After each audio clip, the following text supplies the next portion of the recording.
शिवरायांची आणि त्यांच्या हिंदवी स्वराज्याची कीर्ती चहुदिशा पसरली होती. स्वराज्याच्या सीमा बळकट झाल्या होत्या. शिवरायांच्या कीर्तीचा परिमळ काशीपर्यंत जाऊन पोहोचला. त्यांच्या या कीर्तीनं एक विद्वत भास्कर प्रभावित झाला. त्यांच्या मनात शिवाजी राजांना भेटण्याची ओढ लागली.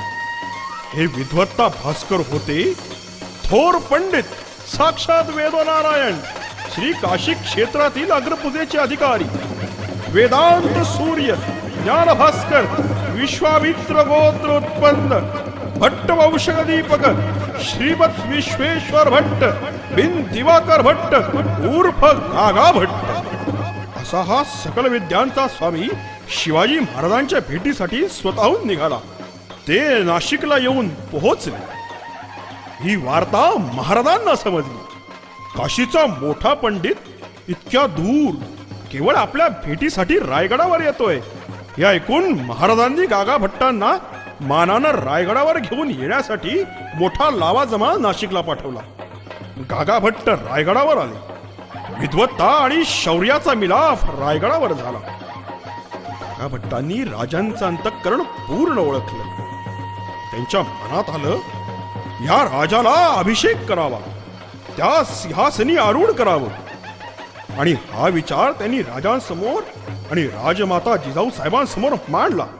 ते म्हणाले, मुसलमान बादशाह तख्ती बैसून मस्तकावर छत्र धरून पातशाही करतात आणि शिवाजी महाराजांनी 4 पातशाह्या दाबिल्या आणि पौंडला घोडा, लष्कर, गडकोट, आरमार, समृद्ध खजिना उभा केला. रामराज्याचा पुनर्निर्माण केला.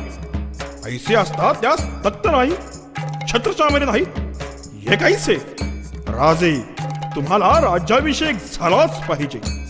छत्र सिंहासनाशिवाय राज्याला पूर्णत्व नाही. राजाच्या मस्तकावर छत्र झळलंच पाहिजे. मराठी राजा सिंहासनावर बसला पाहिजे. गागा भट्टांचे विचार राजियांनी मानिले. धर्माची आज्ञाच ही आणि महाराजांनी मान्यता दिली. राज्याभिषेकाची खबर चौखूर उधळली. गडावरून धावत निघाली. अवघ्या गडकोटांना आणि मराठी सैन्याला ही आनंदी वार्ता समजली. त्या आनंदानं धुंद झाले. रायगड राजधानीचं स्थळ म्हणून निवडण्यात आला. कारण गड बहुत चाखो, ताशीव कड्यासारखा, 1.5 गाव उंच.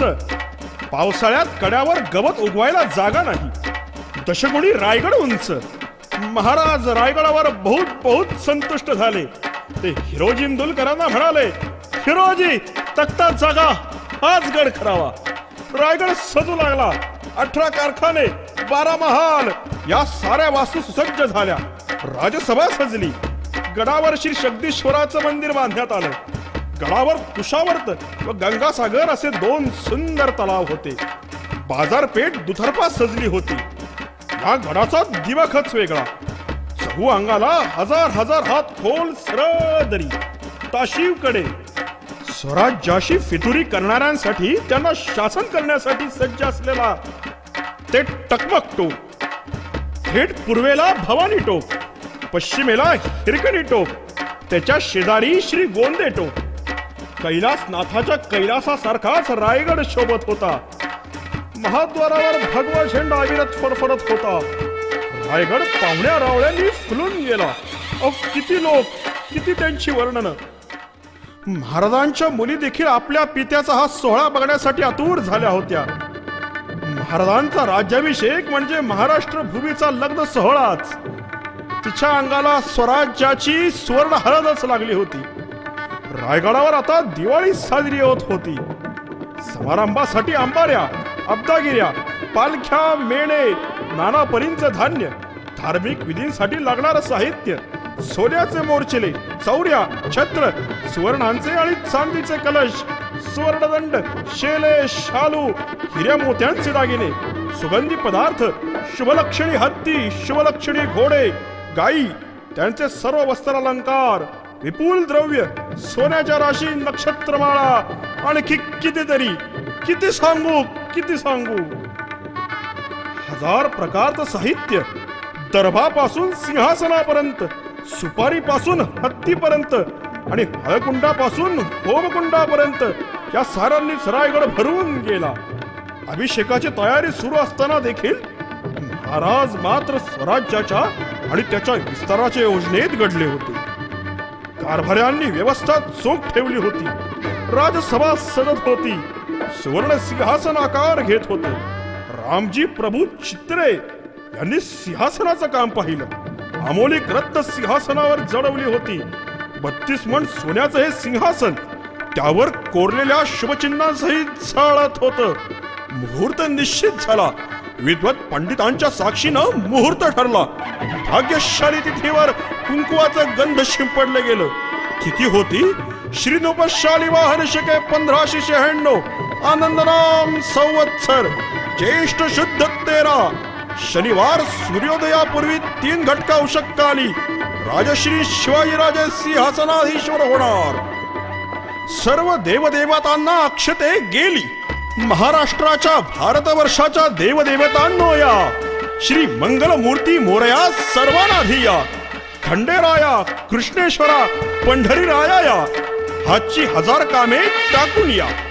हे श्री श्री श्री श्री गिरिजापते काशी विश्वेश्वराया तुमचा परमभक्त सिंहासनाधीश्वर होणार आहे.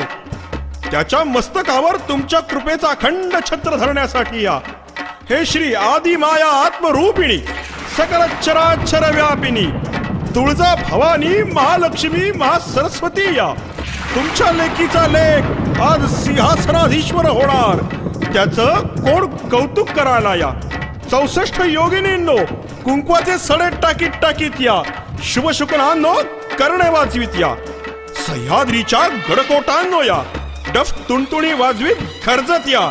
आणि शाहीर तुम्ही तर हवेतच. महाराजांच्या मस्तकावर सप्तनद्यांचा अभिषेक होत होता. पण यातील एकही नदी स्वराज्यात नव्हती. त्या जणू राजांना विचारित होत्या, हे राजा तू आम्हाला कायमच मुक्त कधी करणार. मग महाराजांनी त्यांना वचन दिलं असेल. ते म्हणाले असतील, मातांनो मी तुम्हाला मुक्त करेन.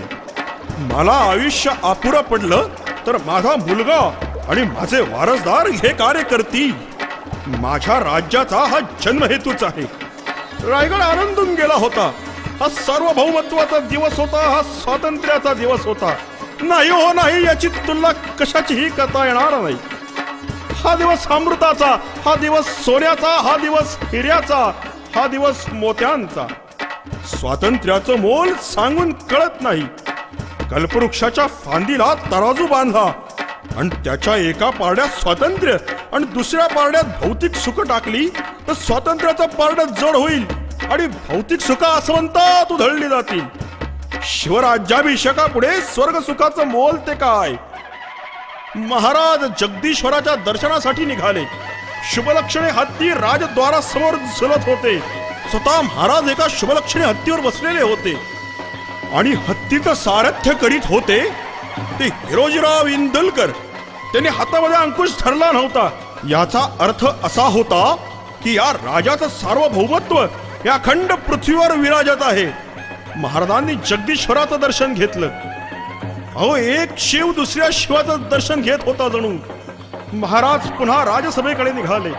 राजसभा निनादून गेली होती, गजबजून गेली होती. अहो कोणाला ऐकू येत होतं पण काहीच दिसत नव्हतं. कोणाला दिसत होतं पण काही ऐकू येत नव्हतं. वलंदेश टोपीकर तर साक्षात राजांचं दर्शन घेण्यासाठी चालले होते आणि कोकण किनारपट्टीवरची दर्या भवानी आपल्या लेकरा बाळांसकट या राजाला आशीर्वाद देण्यासाठी आली होती. महाराज आऊसाहेबांकडे गेले. काय वाटलं असेल त्या आईच्या मनाला. त्यांच्या डोळ्यातून सतत गंगा जमुना बरसत होत्या. त्यांचा अभिषेक सतत महाराजांच्या मस्तकावर होत होता. शिवनेरीवरच्या मातीच्या ढिगाऱ्याचे आता डोंगर आणि किल्ले झाले होते. राजांनी ज्या मांडीवर बसून महाभारत आणि रामायण ऐकलं त्या मांडीचं आता सुवर्ण सिंहासन झळत होतं. महाराजांनी आऊसाहेबांची चरण कमल धुळी आपल्या मस्तकी लावली आणि महाराज आता राजसभेकडे निघाले होते. सिंहासनाकडे निघाले होते.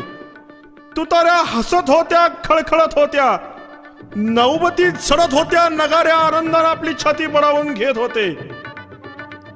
अष्टदिशांना अष्टप्रधान मंडळ उभं होतं. मोरोपंत पंतप्रधान पूर्वेस तुपाने भरलेला सुवर्ण कलश घेऊन उभे होते. अनाजी पंत सचिव आग्नेयेस छत्र घेऊन उभे ठाकले. दक्षिणेस हंबीरराव मोहिते सरसेनापती दुधाने भरलेला रौप्य कलश घेऊन उभे राहिले.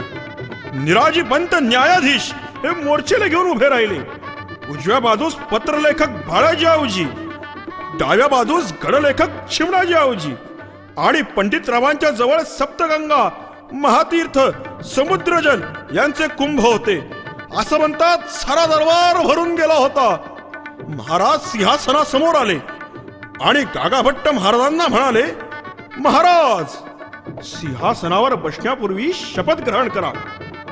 महाराजांनी सुवर्णदंड हाती धरला आणि म्हणाले की ही पृथ्वी म्हणजे माझी पत्नी असून ही जनता माझे अपत्य आहे.